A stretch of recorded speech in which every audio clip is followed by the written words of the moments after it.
দর্শক আপনারা দেখতে পাচ্ছেন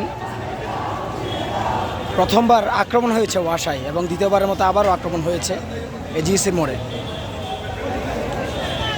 আমরা স্বাধীনতার বুলি ওড়াচ্ছি, কিন্তু আমাদের স্বাধীনতা কোথায়? কিছুক্ষণ আগেই পুলিশ এবং কিছু ছাত্রলীগ জিসি এবং ওয়াসাতে আক্রমণ করেছে। দেখতে পাচ্ছেন এখানে ছাত্র জনতা জমা হয়েছে এবং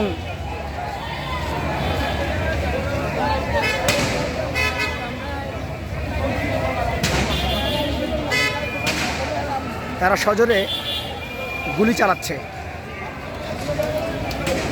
এবং 3 জন আহত হয়েছে। তাদেরকে পার্শ্ববর্তী হসপিটালে নিয়ে যাওয়া হয়েছে।